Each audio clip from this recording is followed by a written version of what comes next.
الحره. الدراسات الحره دي كانت موجوده في الثمانينات واختفت، اتقفلت. فلما رجعت في الفتره دي لقيتها متواجده، قلت طيب خلاص انا موجوده وبوديها وبجيبها، وبعد الظهر بخلص شغلي، طب انا عايزه التحق بالدراسات الحره دي لان ده شغفي. لكن كمجال احتراف مفيش فرصه، لاني كنت متقدمه في السن عن الشروط اللي مطلوبه. تمام. الحقيقه فلما فتحوا بقى المجال شويه للكليات العمليه قدرت التحق. لقيتي بس كنت فرصة. بس كنت بالفعل درست 3 ترمات في الدراسات الحره، يعني كنت خلصتها برضه. طيب برافو عليك. تقريبا دراسه، كله دراسه دراسه دراسه. ما حضرتك بتفكريني دلوقتي. ايوه انت ما شاء الله ما شاء الله يعني. تقريبا كنت بحب المذاكره. مش تقريبا، ده اكيد. الحمد لله لحد بقى ما دخلت الدراسه الانتظام وجبت بقى تقدير كويس، جبت امتياز، طلعت الاولى على الاكاديميه. فطبعا كان في فرصه بقى، انا كنت خلصت العلوم وكنت خلصت دبلوم الكيمياء التحليليه، وكنت سجلت الماجستير في جامعه القاهره، واشتغلت فعليا في الدراسه على الرساله بتاعتي. وبعدين لما التحقت بالمعهد بقى كسلت ان انا اكملها الحقيقه. خلاص بقى يعني الحقيقه يعني بيتهيألي برضو يعني تدريس وتمثيل، يعني الموضوع هيبقى أيوة. كتير. أيوة. طب خلينا نتكلم عن العمل اللي نقدر نقول اللي لفت بقى، حط كده ضوء، حط سبوت لايت كده على موهبتك وعلى وجودك اساسا، وهي مسرحيه الارتست. ايوه. انت بتتكلمي عن شخصيه ثريه جدا جدا، وهي الفنانه الراحله زينات صدقي. ومحبوبه وكاركتر كده، يعني مش اي حد يقدر يعملها. ايوه. واحنا عارفين دايما ان اعمال السير الذاتيه انا بشوفها فخ، يعني يا اما تعلي الممثل قوي قوي، يا اما للاسف شكرا تبقى مقبره. بالظبط. لا بعد الشر مش مقبره، بس هيبقى السكاكين كتير والنقد كتير.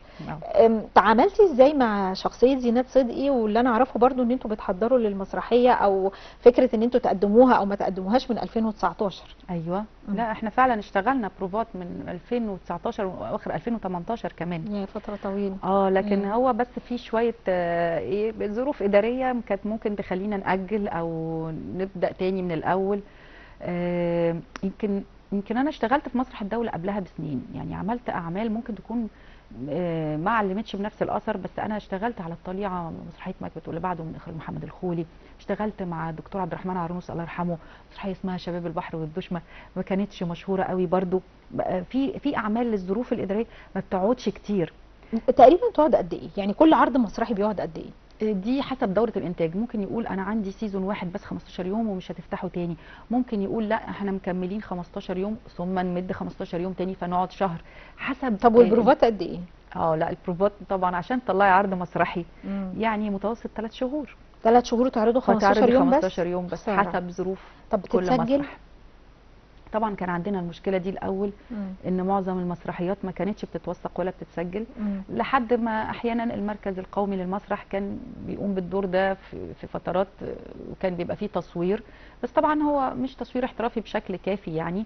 عشان كده مؤخرا بقى في مناداه ان احنا ارجوكم وثقوا وسجلوا، مش شرط بس يبقى المقاله النقديه او صور الفوتوغرافيا، احنا عايزين نشوف العرض نفسه يعني. فكانت فتره او رحله طويله شويه. يمكن سبقها برضو من المحطات اللي كانت مهمة عندي برضو مسرحية أفراح القبة. قعدت فترة، قعدنا حوالي 170 ليلة عرض على المسرح العايم، بالحر بالبرد بكل الظروف المختلفة، وكان طبعا مسرح هيوحشنا العايم، لكن برضو من المحطات المهمة، وكانت مسرحية مؤثرة جدا. والدور شخصية كانت شخصية حليمة كانت مؤثرة جدا، وكان في اعجاب من النقاد ومن الجمهور ومن المخرج محمد ياسين اللي قدم العمل الدرامي. الحقيقه انا مش ناسيه شهادته طبعا، وناس كتير يعني. بس اختفيت بقى فتره شويه على ما ظهرت تاني في الارتست. والحمد لله برضو النجاح اللي حققه الارتست ما كانش متوقع، زي ما حضرتك قلتي كده، مغامره. وده اللي انا قلته للمخرج والمؤلف محمد زكي، انت واثق انت واثق، انا ست مغامره وما بخافش يعني. خلاص نجحنا ربنا ما كتبلناش النجاح، يبقى امر ربنا، بس انت تمام. والحقيقه لقيت عنده هو الاستعداد هو كمان للمغامره، وده اللي شجعنا بقى يعني نتوكل على الله وزي ما تيجي. اتعرضت كام مده قد ايه الارتست؟ لا انا مش متذكره قوي، لكن يعني اقصد كتير ولا برضو 15 يوم؟ لا كتير، بس فترات متفرقه. بالنسبه لمسرح الهناجر له ظروف خاصه طبعا، له طبيعه خاصه، لانه دايما عليه احتفاليات ومناسبات، فيعتبر برضو الى حد ما عدد الايام اللي اتقدمت مش قليل لطبيعه المسرح. وسمعنا انه ان شاء الله ممكن قريب نفتح تاني. يا ريت باذن الله. كان في توجيهات من سياده الوزير ان احنا نفتح تاني قريب ان شاء الله. ان شاء الله. ايه سر بكاء بقى النجم محمود حميده لما اتفرج على العرض؟ يعني دي اسرار مش سر اكيد، انه محمود حميده تحديدا شخص صريح جدا بعيدا عن قيمته الفنيه طبعا، لكن كلنا عارفين انه صريح جدا وحقيقي جدا، لا يجامل ولا ينافق، وزي ما بيقولوا كده بيقول للأعمى انت اعمى في عينه. يعني بالنسبه لنا شهادته اهم شهاده من اهم الشهادات اللي ممكن تستقبليها، كانها مجموعه مقالات نقديه وكانها شهاده عدد كبير من الجمهور. يعني فالحقيقه تاثره يمكن هو علق وقال في فيديو انه رجعنا له مشاعر معينه وشاف تمثيل عجبه وشاف تنوع لطيف، وشاف هو قال ان العمل يستحق انه يعرض لسنوات. ده كان رأيه، لكن طاقته يعني يكفي ان انا اقول لك انا كنت واقفه على خشبه المسرح وانا ما اعرفش هو قاعد فين، ما كنتش اعرف انه موجود اليوم ده، لكن في خيط موصول بهذا المقعد او في حاجه من الصف ده في المكان ده. يعني هي حاجه غريبه ان انا اقول كده، بس حقيقي والله كنت حاسه بحاجه. انسان متواصل، يعني فنان متواصل، فبيحس بكل حاجه، كل ذره من اللي بيقدمها قدامه. التقدير مش هقدر اقول ان احنا لزميل، يعني ما نوصلش لدرجه ان احنا نقول عليه زميل، بس ليه؟ لكن هو بيقدر الفن. لا قيمه طبعا، الاستاذ محمود قيمه يعني، لكن كونه بيقيم او بيقدر اصغر موهبه لاكبر حد سنا على خشبه المسرح، هو حاسس بكل حاجه. طبعا يعني يكفينا والله اللي هو عمله، يكفينا. ومش بس محمود حميده، كمان يعني المخرج خيري بشاره كمان كتب، يعني مش بس ما اكتفاش ان هو احياكوا في العرض، لكن كمان ده كتب على صفحته الشخصيه عنك كمان، وكان معجب جدا بالعرض المسرحي وبادائك. وش السعد طبعا استاذ خيري، يعني يمكن اول حد كتب، يعني جاب لي حاله انبهار الحقيقه. انا مش مصدقه، لان كمان لقيت ان هو على صفحته مقل جدا من الثناء او انه يشكر في حاجه او يعلق على حاجه. فانا جات لي حاله من الصدمه، مش هنكر، يعني حاله عدم تصديق. والله قعدت شويه بقول ده حقيقي ده حقيقي، لحد حتى ما زملائي خلوني اتواصل معاه ويقول لي انت ده الكلام ده حقيقي، وانا انبسطت بجد، وكلام كل كلمه كتبتها انتوا تستحقوها كفريق عمل وانت تستحقيها كموهبه، فتقبلي بقى ارجوك تقبلي الثناء والمدح يعني الحقيقه. طيب الناس اللي ما شافتش العرض بتاع الارتيست او العرض اللي بيتكلم عن الراحله زينات صدقي، مش فاهمين برضو العرض بيتكلم عن مشوارها، قصة حياتها، هل في كوميديا، هل في بالعكس دراما اللي جاية بقى من حياتها هي وتفاصيلها؟ يعني الجمهور كان متواصل معاكم ازاي؟ هو يمكن هو لحد قبل ما اعرف ان احنا هنفتح تاني كان ممكن اقول لحضرتك كل التفاصيل، لكن ان شاء الله بما اننا هنفتح تاني. لا لكن هي خلطه على بس فكرة. فيها ايه بالظبط؟ هي خلطه بتبدا من الورق. يعني بصراحه الايد اللي تكتب وتظبط الحبكه دي، اللي هو المخرج والمؤلف محمد زكي، هو عامل ميكس جميل جدا بين مجموعه من المشاعر والمواقف. هو مستقطع يوم من حياتها، لكن اليوم ده مليء بالاحداث، او يعني مش عايزه احرق اكتر من كده، لكن هي بترجع للحظات كتير مهمه في حياتها. الضبطه ما بين الفرح والحزن والمشاعر الحقيقيه والضحك، مش اي حد ربنا بيوفقه فيها. هو الحقيقه الحمد لله ربنا كتب له التوفيق ان هو يوصل للضبطه دي اللي بقول حاجه عليها، خلطه مظبوطه بمعيار حلو. احنا حتى كمان ممكن في البدايه ما كناش عارفين هي مظبوطه ولا لا، لكن المتذوق بقى اللي هو المتلقي اكد لنا الحمد لله على مدار كل ايام العروض ان الناس كانت مبسوطه. طب اللي كان مطلوب منك ايه؟ مطلوب منك انك تقلديها في طريقه كلامها، في مشيها، في لبسها، ولا ان انت تأدي شخصيه فنانه؟ بس احنا عارفين الفنانه دي زينات صدقي.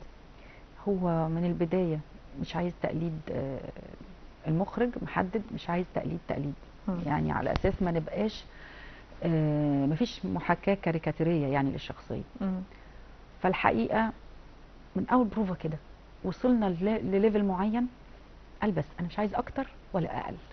تمام. وابتدينا نشتغل بقى على الليفل ده، ان احنا ما يهربش مننا، لا نزيد عنه ولا نقل عنه. يعني كنت ايه اللي حريصه عليه؟ حريصه انك تقولي المصطلحات اللي كانت بتقولها، حريصه على نبره صوتها، على مشيتها، الاداء الحركي بتاع جسمها؟ يعني شوقينا اكتر كده لادائك لشخصيه زينات هقول صدقي. لحضرتك حاجه، يمكن هي المرحله اللي بتبدا فيها الاحداث بتاعت المسرحيه مرحله عمريه ما اشتغلتش فيها الست زينات كتير لما كبرت. لما كبرت. ده اليوم اللي هو يوم التكريم اللي الاحداث بتدور عنه. تمام. ما كانتش هي معروفه عامله ازاي ولا ظروفها عامله ازاي في الفتره دي. فهنا روح الفنان بقى، يعني هو كل الموضوع عايز يلخص ايه؟ مأساة الفنان في هذه الشخصيه. وخصوصا ان معظم المضحكين الفنانين اللي كانوا بيسعوا لانهم يضحكوا الناس، معظمهم كانت حياتهم مأساوية. الجيل ده ويمكن على مستوى العالم برضو هنلاقي معظمهم عندهم مآسي. يعني اكتر ناس بتسعى بقوة انها تضحك الناس هم بيعانوا من مآسي كبيرة. وهي الفترة دي كانت فترة المأساة بالنسبة لها. فالحقيقة هو المخرج كان بيسعى دايما ان عايز روح الفنان في الفترة دي اكتر من عايزك تقلدي. فالموقف وصعوبة ظروفها في الفترة دي، يعني كلنا بما اننا في الشغلانة دي في نفس المجال حاسين بيها طبعا. حاسين بيها وحاسين باللحظة اللي ممكن نتركن فيها على الرف زي ما هي اتركنت فيها، وحاسين نفسيا ممكن يكون الوضع عامل ازاي. فدي نقطة البداية. اما الاستعانة بقى بنبرة الصوت وطبيعة الحركة، بنرجع في الفلاش باك، بنرجع في بعض المواقف، فغصب عننا هتلاقي لازم ومن غير ما نحس. على فكرة هي متلبسانا. طب سهلة؟ هي كانت طالعة ببساطة. يمكن انا قلت الكلمة دي قبل كده، هي الست دي موجودة في وجداننا كلنا. يعني اللي شغال في المجال واللي بره المجال. يعني ممكن لو وقفنا طفلة صغيرة من اللي شافتها وبتتفرج عليها باستمرار تلاقيها بتقلدها من غير ما تحس. فهي جوانا، هي ساكنة جوانا. يعني من غير ما نحاول نبالغ او المبالغة هتبوظ الدنيا زي ما هو كان بيقول كده المخرج. هتطلع الموضوع يعني اكنكم مضحك شويه. أيوة. للاسف فالحقيقه يعني الحمد لله ان احنا وصلنا. بس انت حاولتي تقربي لشكلها، يعني انت لبستي لانسز عدسات. أيوة. عشان تقربي برضو انها كانت عينيها ملونه ايوه وشكلها شويه وتسريحه الشعر وايوه هي كانت جميله. يعني دلوقتي الكاميرا هي جايبه صورتها كانت جميله. يعني جميله بس هي اتخلت عن جمالها مقابل الادوار عشان تطلع الكاركتر اللي هو بقى الوحشه اللي ما اتجوزتش، يعني عارفه حاجات كده. يعني الفنان بقى دي تضحيه الفنان، هي مش فارق معاها شكلها، مش فارق معاها. ولا احيانا الفنان لازم يشتغل. وفي الفتره دي كانت فكره نمطيه الادوار منتشره بشكل كبير، يعني الطيبه طيبه، الحلوه حلوه، الوحشه وحشه. فهل ممكن كانت مضطره، يعني من دراساتك بقى عنها، من غوصك شويه في شخصيتها، هل كانت ممكن تكون مضطره ان هي تتخلى عن جمالها كأنثى علشان لازم انها تشتغل؟ والله هي كانت مقله في لقاءاتها واحاديثها يعني، وحتى المقالات اللي هي بتتكلم فيها مش كتيره. فحاجه زي كده مش مكتشفه حقيقي يعني، او ما جاتش تحت ايدي ان انا لقيت رايها هي الشخصي هي كانت عامله كده ليه. لكن في الاول وفي الاخر كان في تنميط فعلا، وخصوصا في الادوار الكوميديه معظمهم رجاله وستات. بالظبط. كانت انماط وكانت انماط موجود يعني شبيه ليها في السينما الايطاليه بشكل كبير يعني. لكن ممكن نجاحها في المنطقه دي خلاها تسعى اكتر. ممكن نقول وتتميز فيها، تبقى بتاعتها وتتميز فيها. بس ممكن تقليدها سهل. والله علشان انا مش عارفه، انا يمكن بحس فعلا ان هي شبه الروح لما بتحضر يعني. يعني وانتي في البروفات وانتي في التحضير في التصوير بتحسي ان انتي يعني شبهها شويه. لما تطلعي بره الموضوع ما تقدريش تقولي جمله حتى من جمالها كده. هي دي والله. ليه ما بتزنقونا ليه يا خالق الاكوان؟ بتحضر حقيقي بتحضر حقيقي وبتختفي. يعني انا باخد صعوبه عشان تختفي بجد. باخد وقت، وللاسف بتفضل معايا شويه في البيت كده، وبتفضل معايا في الشارع، وبتفضل معايا مع زملائي يعني شويه. انا قعدت فتره يعني. بصي في الكنترول عايزينك تقولي لنا جمله تاني عجبتهم يا خالق الاكوان. ادينا واحده كمان.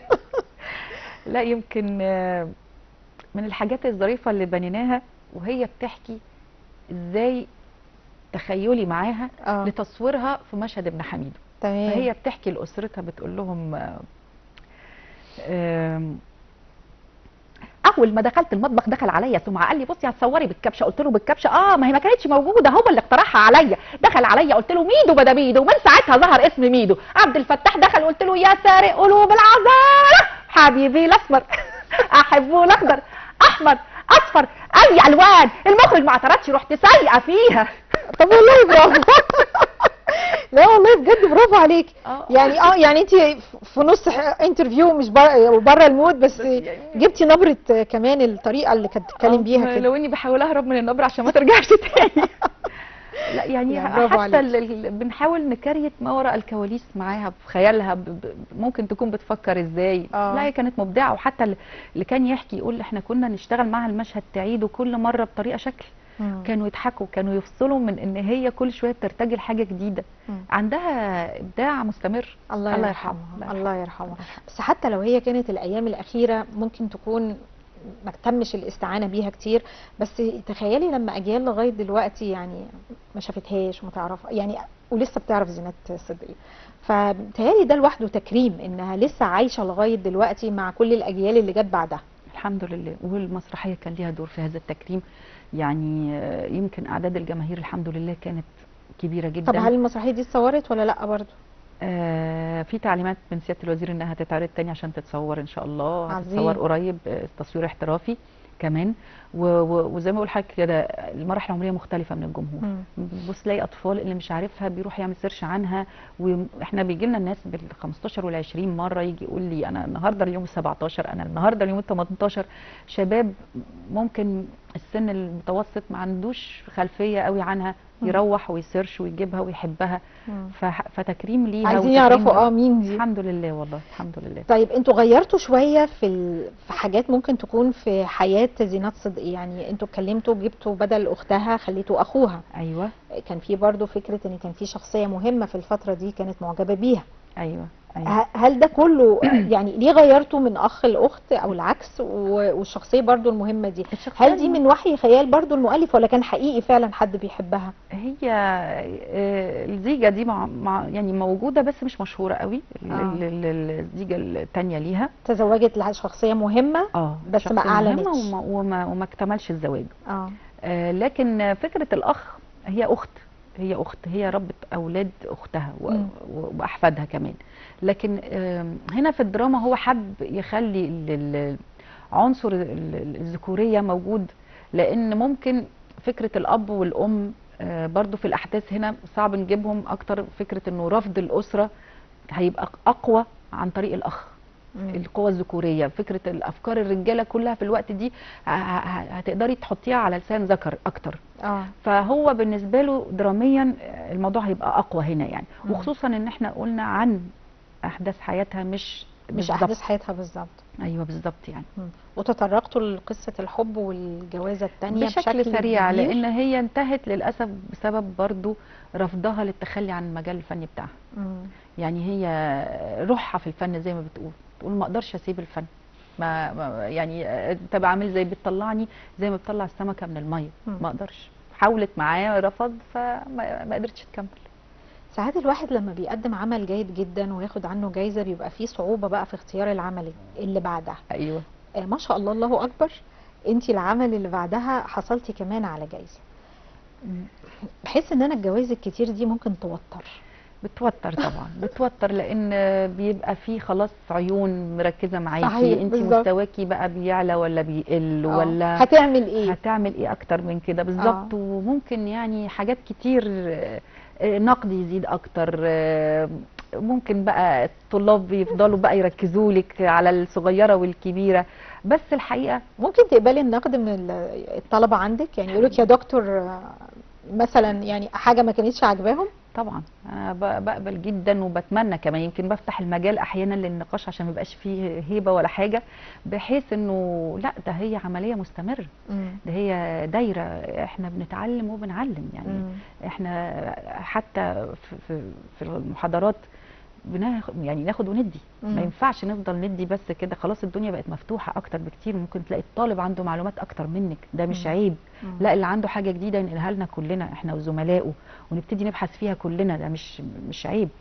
فلا طبعا اتقبل النقد وانتظر النقد، لان كمان لازم اخلي عند الطالب شخصيه ناقده واعيه، فانا بساعده في نفس الوقت.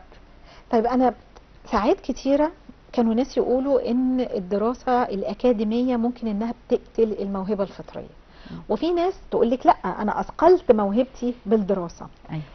انت جربتي الاثنين، يعني انت جربتي ان انت كنت بتمثلي بشكل هاويه في فتره دراستك في الجامعه وبعد الجامعه. وبعد كده التحقتي بقى بالدراسه داخل المعهد وكمان بقيتي تدرسي الموضوع. رأيك ايه بقى في الكلام اللي ممكن بيتقال ان لا ممكن الدراسة الأكاديمية تحجم الموهبة الفطرية اللي ممكن تكون عند أي فنان؟ في التدريس، لأن اللي بيقوم بتدريس الفن عنده مسؤولية خطيرة، مش بس صعبة، لا هي فيها خطورة. الشعرة اللي بيلعب عليها مع المتدرب اللي قدامه، انت هتوصله لانه يتطور، ولا احنا احيانا ممكن من النقد نوقفه عند منطقة معينة ونقتل ابداعه، ولا نقدر نعمل ايه؟ هي طبيعة شخصيات وطبيعة ظروف حياة. لا ممكن هتلاقي كتير جدا من اللي احبطوا ظروف الحياة اكتر هي اللي ما ساعدتهمش.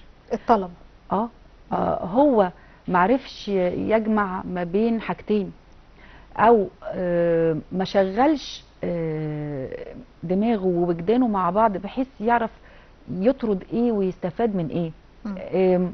احيانا لما بيحط في دماغه ان اللي قدامه غرضه ان هو يوقفه او يعطله، هو بيوقف نفسه بنفسه. دي بتبقى طبيعة شخصية، وهتلاقيه كده في مجالات مختلفة، مش بس في المجال ده. لكن اللي بيتقبل النقد ويتقبل ان هو عايز يتطور وعايز يسمع، تلاقي الطلاب دول المتميزين دايما هم اللي عايزين يسمعوا. يجي ياخد رأيك، هو حتى لو حاجة نشاط خارجي بيبقى عايز يطور نفسه، هو اللي عايز يسمع النقد حتى لو فيه سلبيات يقول قول. فهي طبيعة شخصية، وهتلاقي الشخصية دي في اكتر من مجال. لو دخلتيه مجال تاني برضو هيقف عند منطقة معينة وظروفه. انما احيانا ناس تنغمس بقى في المجال البحثي اكتر او التدريس اكتر. يعني احنا عندنا اساتذه عمالقه جوه المعهد مش مهتمين بالمجال الاحترافي بره. يعني دكتوره منى صادق اللي تم تكريمها مؤخرا في مهرجان إيزيس للمرأة، من عمالقه اساتذه التمثيل في المعهد، لكن اسمها مش معروف خارج الأكاديمية بشكل كبير، لأن هي أفنت عمرها للمجال الأكاديمي. ودي أستاذة إلقاء وتمثيل وحرفية وكل المقررات اللي موجودة، وده نادرا ما تلاقي حد متخصص في كل المجالات. طب هو هل أي حد شاطر إنه يدرس وينقل الموهبة في التمثيل يبقى قادر على الأداء قدام الكاميرا ويقدر يعني كاريزمته بقى تسرق الكاميرا زي ما بيقولوا؟ لا الحقيقة مش شرط. دي لعبة ودي لعبة تانية خالص. يعني احيانا بلاقي ده، ممكن كل سنة نعيد الكلام ده مع الطلاب. يعني تسمعي كده يقول لك طب ما هو ده بيدرس لنا وهو اصلا ما بيمثلش، او ده لا زي مدرب الكورة. احنا ممكن نلاقي مدرب الكورة وزنه مليان، ما عندوش اللياقة البدنية اللي احنا بنشوفها في لعيب الكورة. بس معظمهم بيبقوا لعيبة برضه يعني قبلها. يعني بس ومش شرط. بس قصدي ايه، ان هو دلوقتي ظروفه الحاليه مش بيلعب كوره وما يعرفش ينزل يعمل اللي انت بتعمله، لكن هو بيديرك. فكره التدريس او التدريب انه ادير هذه الموهبه ازاي، انزل السلبيات واعالج الايجابيات واعالج عيوب وابني معاه الشخصيه، اساعده ان هو ازاي يطور من نفسه. انا مش شرط احط له معلومات، لا انا ازاي اخليه هو اللي يجيب المعلومات. ده بيخلي الموضوع صعب. يعني انت بتشتغلي مع كل طالب لوحده، لان اكيد كل طالب فيه فروقات كتيره عن واحد تاني. يعني واحد موهوب قوي، واحد يعني كل واحد ليه طريقه بالزبط. فده بيخليك ان انت تشتغلي مع كل واحد لوحده. حقيقي هو دي طبيعه خاصه بقى جدا للدراسه الاكاديميه. احنا عندنا الدفعات عددها محدوده جدا. السكشن يعني يوم ما يبقى عدده كبير بيبقى 12 فرد. مش زي ما حضرتك مثلا استاذ الجامعه بيقعد مع مئات والافات. لا هنا طبيعه خاصه جدا، لان زي ما حضرتك قلتي كده احنا بنتعامل مع نفسيات، مع شخصيات، وحالات كل واحد بشخصيته بالظبط. محتاجين وقت، بنشتغل مع واحد كانك بتدي درس خاص.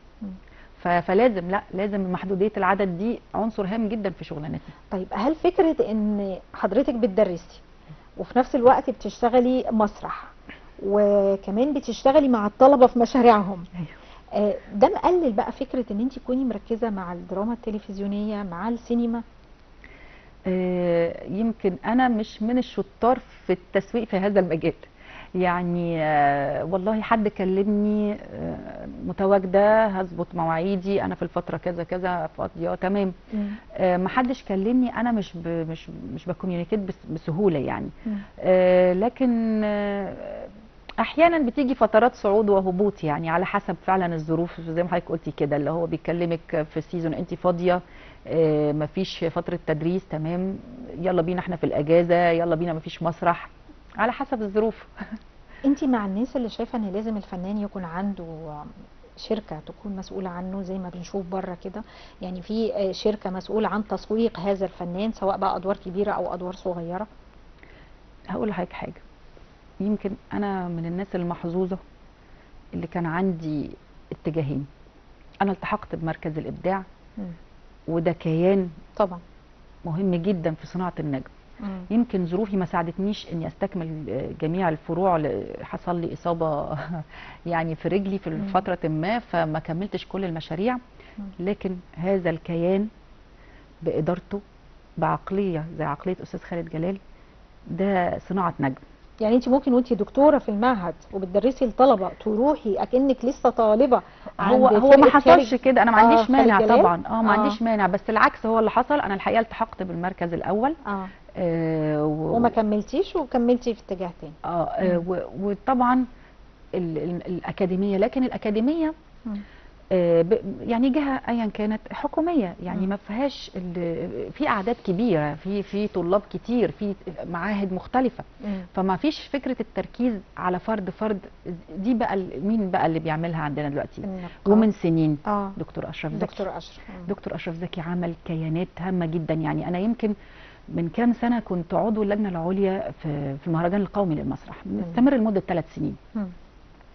فوجئت وحزنت ان مؤسس هذا المهرجان هو الاستاذ الدكتور اشرف زكي، وانا ما عنديش المعلومه وانا شغاله في السلك الاكاديمي. اتكسفت من نفسي وزعلت جدا. فضل رئيس للمهرجان لمده 8 دورات في بدايته. هذا الرجل شعلة نشاط من يومه. الفكره نفسها بتاعت المهرجان القومي للمسرح وازاي يلم كل مجالات المسرح في الدوله، كل القطاعات بتشترك فيه. يعني حضرتك بيت فني، ثقافه جماهيريه، نوادي، شركات، هواه، جامعه، كله في مكان هيحتويهم ويقيمهم ويديهم دافع ان انت ممكن تحصل على جايزه ومجهودك مقدر. دي كانت بالنسبه لي صدمه ومجال فخر. بعد هذه السنوات رجع لنا بمهرجان نقابه المهن التمثيليه. ودلوقتي الحقيقه المهرجان من اهم المهرجانات في مصر. تمام. المهرجان بيخدم الممثل، بيخدم الابداع. فكره شيك جدا للتشغيل بدون ما يكون في اي اهانه لاعضاء النقابه.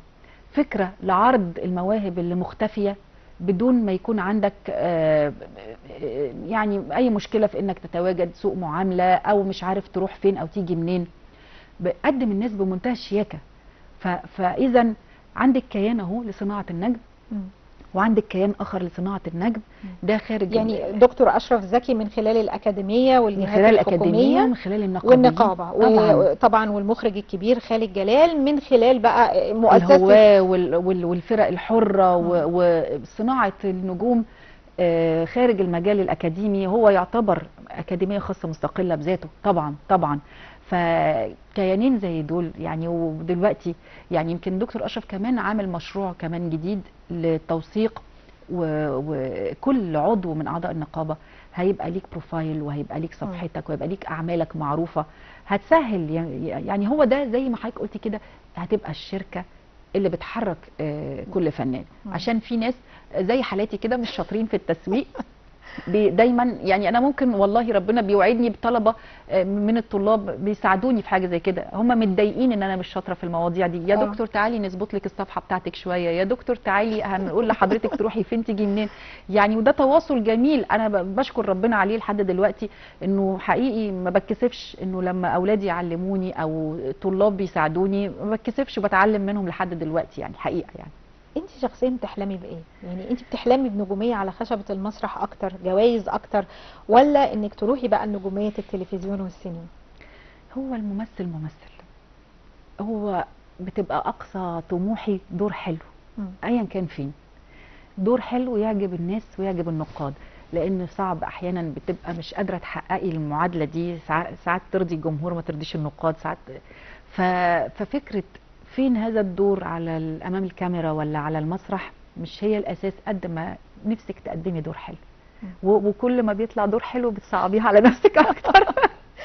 فكل ما بيجي طبعا دور حلو تاني فبنحمد ربنا عليه، وهو ده دي المتعه الحقيقيه للي بيشتغل في الشغلانه دي. اللي بيحب الفن، بس ممكن احب الفن برضه واحب الشهره، يعني اصل اي حد بيمثل، يعني انا لما بعمل حلقه حلوه أيوة. انا عايزه بدل ما 10 شافوها عايزه مليون يكون شافها طبعا. يعني فاهمه اقصد ايه؟ فاي طبعا. حد بيقف قدام الكاميرا طبعا. بالنسبه له فكره المشاهده وان الناس تثني عليه وعملت شغل كويس طبعا وادوار اكتر، وبحس ان النجوميه بتخلي الفنان حر اكتر في اختياره للادوار.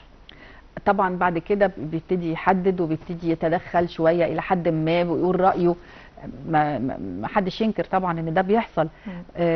بس يعني وكل ما كان العدد اكبر اللي بيشوفوا، ما هو التقييم بيبقى حقيقي احسن ما يبقى انا عارفيني ال 200 اصحابي هم اللي بيقيموني طبعا. لا ما حدش ينكر ان كل ما زاد العدد كل ما فرحتك بانجازك هتزيد وهتحس انه حقيقي، وخصوصا لما بنكون ايه زي ما بيقولوا سوشيال ميديا حقيقيه مش حاجات الفيك اللي بعض الناس بيعملوها، لا لما بتكون حاجه حقيقيه طبعا بتفرح الفنان، لان هو ده اللي هو المقابل اللي هو عايزه، زي الست زينات الله يرحمها وكانت عايزه، هو ده المقابل اللي هي بتستناه.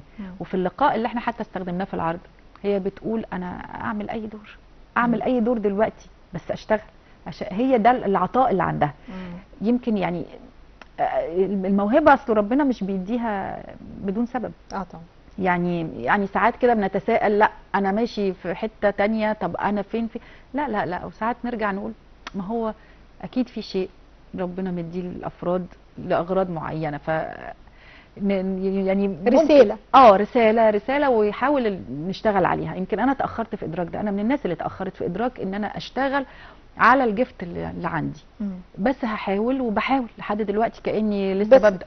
ساعات والله كمان حتى كلمه اتاخرت بحس ان هي مفيش حاجه اتاخرت، بالزبط. هو ربنا سبحانه وتعالى بيبقى كاتب الخطوات طبعا في وقتها. لا انا بتهم نفسي انا بالتقصير، لكن طبعا لا ونعم بالله كل شيء بميعاده طبعا. لا وبالعكس كلنا كده يعني كلنا نقول يا ريتني كنت عملت الموضوع ده. ما انا عشان بواجه يا ريتني انا طول الوقت بيتهموني بالموضوع ده، فانا بقولت اتهم نفسي. هم بيتهموني. بيبقى نصيب، وتحس ان الخطوات سبحان الله بتبقى طبعًا. مرسومه. طبعًا. وبعدين انا بشوف كمان ان الفنان يعني من وجهه نظري المتواضعه ايا كانت الخلفيه اللي هو جاي منها بتأثر عليه بشكل كبير جدا. أيوة. ففكرة ان انت عندك برضو خلفية علمية دي ممكن تكون خلتك انت كمان بصيتي للفن بنظرة تانية، برؤية تانية، بشكل تاني. يعني بشوف ان كل ده اي تعليم البني ادم بيتعلمه بيثقل موهبته بشكل كبير جدا. حقيقي. وهتلاقي على فكرة اللي حضرتك بتقوليه ده خريجين الكليات العملية معظمهم كده، في طلاب كتير خريجين الطب والصيدلة والهندسه والعلاج الطبيعي هتلاقيهم بيشتركوا في الصفه دي. ان هو بيشتغل ومش مركز ايه بقى يعني مش بيعمل بقى الاداره الشخصيه. هو بيستمتع وهو بيشتغل، هو بيفني نفسه في الشغلانه نفسها في العمل اللي بيقدمه، لكن مش مركز في اداره نفسه. يعني دي يمكن مشكله بيواجهها تقريبا معظم الخريجين، عشان مركزين في المذاكره اكتر. يعني انا يعني قدوتي برضو هقول الدكتور علاء قوقه، حقيقه من الناس اللي في القسم اللي عملت البالانس ده طبعا قبلي بكتير، وهو مشهور في النقطه دي، لان هو الحقيقه استاذ جيد جدا ومعروف في شطارته في الشغل كاستاذ، وكان من اكتر الناس اللي بتاخد عدد ساعات شغل ومحاضرات، وفي نفس الوقت بيشتغل مسرح كتير ويصور كتير، ما بيقولش لا للمسرح، برضو بيعشق المسرح. فكان عنده توزيع لمجهوده كبير، مش بيركز في اداره نفسه قد ما هو بينبسط ويستمتع لما يحقق انجازه في الدور اللي بيعمله. طيب خلينا بقى نروح للدراما شويه، وكمان في مسلسل جديد الناس كلها منتظراه، هو مسلسل محمد سلام. وانتي اشتغلتي معاه فيه، وامبارح الناس كلها فرحت جدا جدا جدا لما كان في الاحتفاليه طبعا قدام سياده الرئيس، وشفتي رد فعل الناس ورد فعل الرئيس كمان نفسه سقف له كتير. الحمد لله. يعني احكي لي بقى عن شخصيته، عن انتظاركم للمسلسل ان شاء الله. طبعا يعني الحقيقه يمكن لما اتاخر الشغل شويه، يمكن قلنا يمكن مش هيكتمل بقى العمل. الحقيقه يعني انتوا كنتوا بداتوا خلصتوه كله وما اتذاعش، ولا كان لسه فيه؟ بالنسبه لي انا كان شغلي خلص يعني ما بقدرش اتابع العمل كله الحقيقه، لان انت عارف حضرتك ده بيبقى تنسيق مواعيد، انت صورتي ايامك خلصتي، ففين بقى العمل؟ مفيش. هم خلصوا ولا لسه؟ مش عارفه. وممكن في ناس بتسال، انا ممكن اتكسف اسال يعني مش مشكله بقى، وخصوصا الظروف الخاصه طبعا اللي كانت حاصله.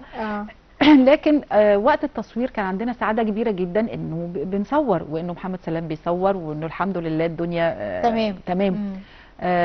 وطبعا ادواره ما تتوصفش يعني هو انا مش عارفه بقى اعلنوا يعني المسلسل عشان ما احرقش مش عارفه. لا هم قالوا بس انه خلاص يعني هيتعرض، يعني حددوا الميعاد خلاص. طبعا، والتيمه الكوميديه ومش هحرق اكتر من كده، بس هو مفاجاه كبيره. هو كام حلقه؟ 15. هو لا كام حلقه مش سر بقى. 15. انا نسيت اصلي، بقول لحضرتك مصورين من شويه مصورين من شويه يعني. لكن التيمه الكوميديه المره دي مختلفه جدا جدا جدا، يعني حاجه جديده واصلا التيمه نفسها بس لما تتقال يعني لوحدها كارثه. انت شوقتي الناس لا ان شاء الله يبقى عمل إن شاء الله جيد ومتميز. هو شاطر ومحبوب واكيد كل اللي معاه شاطرين يعني. هو جميل انا كنت طالعه اخته بقى فاديني حرقت الدور بس يعني شخصيه لذيذه برضو، انا انبسطت بيها قوي الحمد لله. انت مؤمنه ان في فنانين بتجيلهم شهرتهم في مراحل عمريه معينه؟ ايوه. زي مثلا حسن عبدين مثلا. أيوة. الله يرحمه. الله يرحمه. مين كمان؟ حسن حسني. تقريبا في اسم حسن. ايوه لا بيومي فؤاد. أيوة. سيد رجب. ايوه. يعني وسيد رجب كمان خلفيه مسرح. أيوة. فيعني جات لهم النجوميه والشهره. أيوة. في فتره معينه. أيوة. انت حاسه ان انت ممكن ان برضو الفئه العمريه اللي انت فيها، المرحله العمريه اللي انت فيها دلوقتي، ممكن تكون مش موجوده برضو كتير على الساحه، فممكن تلاقي نفسك لو نورتي كده في كام دور مثلا؟ والله طبعا هيبقى من حسن حظي يعني ممكن يكون، بس انا علشان فعلا مش بقيسها او مش بلاحظ. لكن حضرتك قلتي دي ملحوظه صح، ممكن جدا ده اللي يحصل. هل ده مع الرجاله بس ولا ممكن برضو مع الستات؟ لا مع الستات طبعا يعني. لا احنا كان عندنا نجوم والله، نجمات يعني في المرحله اللي هي حضرتك بتتكلمي عليها دي، بس اصغر كمان طبعا عشان ما يزعلوش مني لا يعني الفنانه فاديه عبد الغني كانت منوره في مرحله معينه. صح. ما كانش في حد بينافسها فيها. والفنانه نهال عنبر كان ليها برضو منطقه حدش بينافسها فيها. لا في فنانات لما كانوا بيملوا مركزهم ما حدش، لا غبار عليهم، لا غبار عليهم. وطبعا ممكن يكون خلاص الاعمال ما بتتعرضش تاني، لكن لما بتتعرض تاني والاجيال يشوفوها بيقدروا قيمتهم الفنيه طبعا. اكيد. انا مبسوطه ان انا قابلتك النهارده. انا اسعد. فنانه جميله ومحترمه وحقيقيه قوي، يعني حتى ملامحك كده جميله ومريحه وحقيقيه، يعني ما فيش بقى بوتوكس وكل ما فيش الحاجات اللي ممكن تغير رياكشنات الفنان او الفنانه. وباذن الله دايما كده موفقه، وعايزين نشوف نفس النجوميه اللي على خشبه المسرح نشوفها باذن الله في التلفزيون وفي السينما ان شاء الله. ان شاء الله ببركه الارواح الحلوه اللي زي حضرتك كده والمتفرجين كلهم. شكرا. فاصل قصير وارجع معاكم مره ثانيه نستكمل باقي حلقتنا.